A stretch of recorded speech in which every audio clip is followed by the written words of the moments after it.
اچھا کیا سمجھتے ہیں کہ آپ کے اندر کون سی بڑی تبدیلی نظر آئی ہے، یا آپ کے دلی اطمینان کے اندر کیسی کیفیت آپ کی پیدا ہوئی ہے جب آپ کے اندر یہ چینج آئی ہے؟ قرآن کے متعلق ایک حدیث ہے جو مفہوم ہے جس کا کہ رسول اللہ صلی اللہ علیہ وسلم نے فرمایا کہ قرآن ایک رسی کی مانند ہے جس کا ایک سرا اللہ نے تھاما ہوا ہے اور دوسرا سرا تم تھام لو تو گمراہ نہیں ہوگا. حبل اللہ الممدود. تو اس کو جب آپ ویژولائز کرتے ہیں نا اس چیز کو کہ مطلب اوپر سے رسی ایسے لٹکی ہوئی ہے باقاعدہ. اب اللہ تو چھوڑ نہیں سکتا ڈیفینیٹلی، اللہ تعالیٰ اپنے وعدوں کے خلاف نہیں جاتا، تو بندہ ہی جو ہے نا اس کو چھوڑتا ہے. تو اب اس کی بیسس کے اوپر نا قرآن کو ریلیٹ کرنا اپنی زندگی کے ساتھ، ریلیٹیبلٹی قائم ہونا، یہ مرسی مشن کی وجہ سے قائم ہے، جس کی وجہ سے مجھے لگتا ہے کہ اب قرآن کی ہر آیت آپ کو بدلتی ہے، ہر آیت آپ کو چینج کرتی ہے. جیسا کہ مجھے جو ابھی بھی یاد ہے، ابھی باقاعدہ چھاپ ہے میرے دماغ پہ، وہ سورۃ دہا ہے. یعنی شیخ توفیق چودھری ہیں ان کے جو سی ای او ہیں مرسی مشن کے،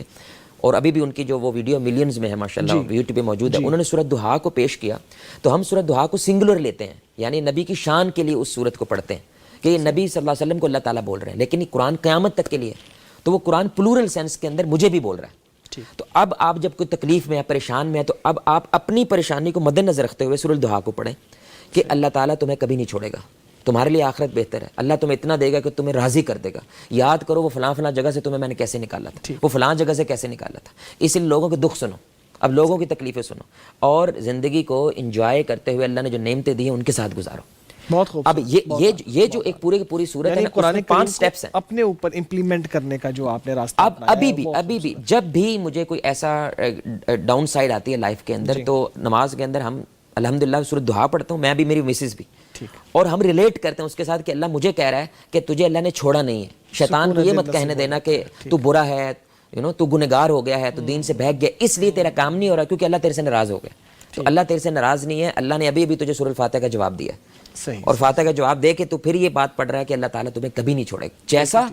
تیرے مرشد کو نہیں چھوڑا تھا، رسول اللہ صلی اللہ علیہ وسلم کو نہیں چھوڑا. تو یہ جو ریلیٹیبلٹی ہے قرآن سے، یہ جو ریلیٹیبلٹی ہے، مجھے لگتا ہے یہ انسان کو سب سے زیادہ چینج کرتے ہیں، کیونکہ قرآن سب سے پہلے رسول اللہ سے مخاطب ہے اور رسول اللہ کو چینج کر رہا ہے. ایسے ہی قرآن سب سے پہلے آپ کو جو چینج کرتا ہے. تو میرا یہ ماننا ہے کہ قرآن کے ساتھ یہ ریلیٹیبلٹی قائم کرنا کہ اب ہر ایک واقعے کے لیے میرے پاس کوئی نہ کوئی آیت ہوتی ہے. ہر ایک واقعے کچھ بھی ہو جائے لائف کے اندر، کوئی اگلا بندہ بھی ہو یا میں خود ہوں، تو میرے پاس کچھ نہ کچھ ہے جو میں قرآن سے ریلیٹ کر لیتا ہوں. یعنی میں اکیلا نہیں ہوں، قرآن میں بھی کچھ ایسے لوگ ہیں جن کے ساتھ ایسے ہی ہوا.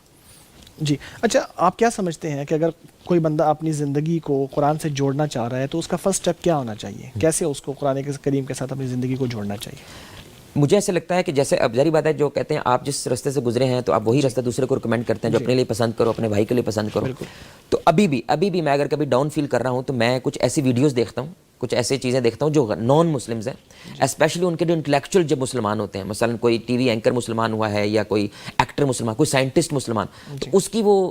ویڈیو سننا، یعنی وہ کیوں مسلمان ہوا ہے، اس کے پیچھے وجہ کیا ہے. تو 90% وہ پیچھے قرآن ہی ہوتا ہے، یعنی 90% وہ کہتا ہے کوئی نہ کوئی قرآن کی آیت تھی، کوئی قرآن کی بات تھی، کوئی قرآن کی وجہ. جیسا کہ داؤد کم ساؤتھ کوریا کے ایک بہت بڑے یوٹیوبر ہیں، تو ان کے 2 ملین کے قریب فالوورز تھے، تو اس وقت انہوں نے مسلمان ہوئے 2019 پیغام ٹی وی آ چکے ہیں یہاں پہ ریلی سبحان اللہ. تو اب تقریباً 7.5 لاکھ سے زائد ان کے فالوورز ہیں اور وہ مسلم ہوئے. تو اب انہوں نے بتایا میں مسلم کیوں ہوا، تو یقین جان اس کے بعد وہ آیت، اب ہمیشہ میں اپنے لیے بھی کوٹ کرنے کی کوشش کرتا ہوں کہ یار مجھے بھی وہ فیلنگ آئے جو اس کو آئی. تو اس نے کہا میں ایک ڈپریشن کا بندہ تھا، انٹروورٹ زیادہ تھا، لوگوں سے زیادہ گھلتا ملتا نہیں تھا، تو جیسے ہی میں اکیلا ہوتا تھا تو آئی فیل اسکیئرڈ، مجھے ڈر لگتا تھا. تو پھر مجھے کچھ مسلم ملے، کیونکہ ملیشیا کا اس نے ٹور کیا تھا، تو ملیشیا میں کچھ مسلمز ملے اور مجھے قرآن کی ایک آیت کا ٹکڑا ملا، الم یعلم بان اللہ یرا، یعنی علم رکھو کہ اللہ تعالیٰ تمہیں دیکھ رہا ہے. کہتا ہے جب سے مجھے یہ آیت کی نا ٹک، تو اب میں جب اکیلا ہوتا تھا آئی یوز ٹو فیل کہ میں اکیلا نہیں ہوں، میرے ساتھ کوئی ہے اور وہ اللہ ہے جو پوری کائنات کو جو ہے نا وہ کنٹرول کیے ہوئے ہے. تو اس کی وجہ سے بھی ڈپریشن دور ہونے لگی، اینزائٹی دور ہونے لگی، چڑچڑاپن دور ہونے لگا. تو یہ جو فیلنگ ہے یو ناٹ الون، اور انسان کی سب سے بڑی فیلنگ یہی تو اس کو مار دیتی ہے کہ میں اکیلا ہوں، کوئی میری ویلیو نہیں کرتا، کوئی میری کیئر نہیں کرتا، کوئی میرا خیال نہیں کرتا، کوئی میرا پوچھنے والا نہیں ہے، کوئی میرے درد کو نہیں سمجھتا. تو اس کو صرف یہ احساس ہو جائے کہ میں اکیلا نہیں ہوں. تو ایک بندہ جو بالکل بھی اسلام کو جانتا تک نہیں ہے، وہ یہ آیت پڑھ کے پوری کلٹی مار سکتا ہے. تو جواد صاحب آپ کا آخری پیغام جو آپ ان لوگوں کو دینا چاہیں جو راہ راست سے بھٹکے ہوئے ہیں یا دین سے دور ہیں، ان کو آپ کیا پیغام دینا چاہیں؟ دیکھیں جی، ماضی کے اندر قرآن کے لیے اگر آپ اس کی طرف جانا ہوتا تو سفر کرنے پڑتے تھے، دور جانا پڑتا تھا، لیکن الحمدللہ ٹیکنالوجی کے جہاں پہ نقصانات ہیں وہاں پہ کچھ فوائد بھی ہیں. Even though I don't recommend کہ ہمیں چیٹ جی پی ٹی کو قرآن کے لیے یوز کرنا چاہیے، لیکن میں ابھی بھی 2-3 دن پہلے ہی ایسا ہوا ہے، ہمارے ایک سیشن تھا نوجوانوں کے ساتھ، ان کو میں نے یہ بات کہی، انہوں نے کہا ہاں ایسے قرآن کو شاید ہم نے پہلے نہیں دیکھا کہ آپ کا کوئی مسئلہ چل رہا ہے، ٹائم مینجمنٹ کا مسئلہ چل رہا ہے، کوئی